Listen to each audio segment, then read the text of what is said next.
इंदौर के बाणगंगा इलाके में रहने वाली एक युवती ने शादी की पहली रात अपनी वर्जिनिटी चेक करने की कुरीति और पिछड़ी सोच के खिलाफ कोर्ट का दरवाजा खटखटाया। युवती का आरोप है कि शादी की रात उसके ससुराल वालों ने गलत तरीके से वर्जिनिटी चेक करने की कोशिश की, जिससे वो मानसिक और शारीरिक रूप से प्रताड़ित हुई। इस मामले में इंदौर के जिला कोर्ट ने संज्ञान लेते हुए ससुराल वालों के खिलाफ केस दर्ज करने का आदेश दिया है। ये मामला प्रदेश का पहला केस है जिसमें मुस्लिम और सऊदी अरब जैसे देशों के कबीलाई समुदायों में प्रचलित वर्जिनिटी चेक की कुरीति पर सवाल उठ गए हैं। पीड़िता की शादी दिसंबर 2019 में भोपाल के एक युवक से हुई थी। शादी के बाद युवती को गर्भवती होने के बाद 3 महीने में गर्भपात का सामना करना पड़ा। इसके बाद 9 महीने 9 दिन की गर्भावस्था के बाद उसने एक मृत बच्ची को जन्म दिया।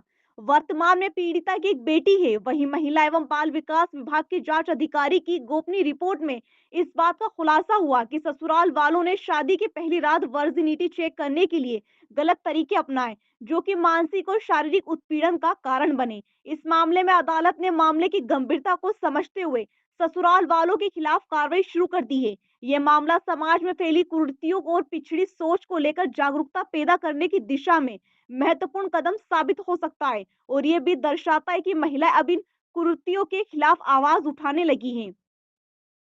ये शहर इंदौर में कैसा अपने आप में एक अनोखा मामला है। प्रदेश का पहला मामला है। चूंकि आपने देखा होगा कि सऊदी अरब देशों में कई कबीलाई समुदाय होते हैं, जहां पर क्या होता है कि किसी महिला को जब शादी होती है तो शादी के फर्स्ट डे उसकी वर्जिनिटी को चेक करने के लिए कई प्रकार की पिछड़ेवाड़ी सोच का अनुसरण किया जाता है। यहाँ पर जो पीड़िता है, ये वैसा ही मामला है। इसमें पीड़िता है बाणगंगा निवासी। इसकी शादी 12 दिसंबर 2019 को भोपाल के एक निवासी युवक से हुई थी।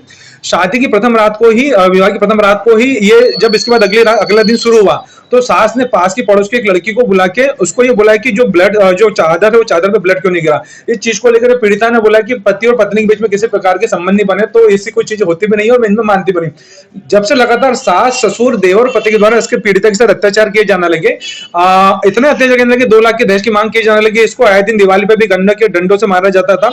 साथ में ही होली पे भी इसको रंग लगाने को लेकर मारा पीटी की जाती थी। इन सब चीजों को लेकर, उसकी वर्जिनिटी को लेकर बार बार आरोप लगाए जाते थे। इसी दौरान पीड़िता ने 3 माह का एक गर्भ को मिसकैरेज हो गया इनके अत्याचारों से, और 9 माह 9 दिन का एक बच्चे को जन्म दिया था एम्बाई में, जिसकी भी दिल की धड़कन असामान्य होने से उसकी भी डेथ हो गई। उसके बाद उसने एक बच्ची को जन्म दिया। उसके बाद लगातार बच्ची को लेकर, इनको लेकर, वर्जिनिटी को लेकर चरित्र पर लांछन लगाते थे। तो 4/4/2024 को देवर इसको दहेज की प्रताड़ना और उपरोक्त वर्जिनिटी की अत्याचार करके इसको बाणगंगा क्षेत्र की गली में छोड़ के भाग गए।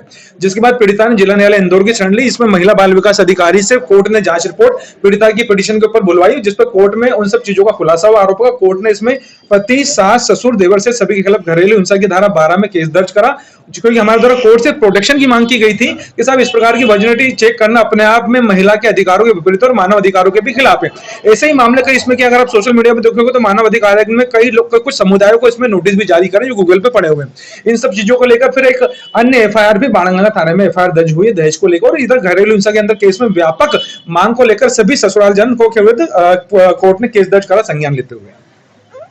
बच्चे का डीएनए टेस्ट किया इसके अंदर चूंकि बच्ची जो अभी 3rd नंबर की जो तीसरी बार जो बच्चे जन्मे उसके डीएनए को लेकर बार बार उंगली उठा रहे थे, चूंकि दोनों पति पत्नी में संबंध बने, उसको लेकर डीएनए की मांग उठा रहे थे, तो इसकी वर्जिनिटी को लेकर चैलेंज करते। उसको लेकर हमने कोर्ट में बोला कि डीएनए की मांग करना किसी भी ससुराल जनों का अधिकार नहीं, जब तक कि वो इस प्रकार की प्रूफ कोर्ट के सामने न रख दे। यह भी एक अपने आप में एक भावनात्मक हिंसा है जो घरेलू हिंसा की श्रेणी कैटेगरी में आती है। इन सब चीजों को लेकर कोर्ट ने ससुराल जनों के खिलाफ केस दर्ज करा है।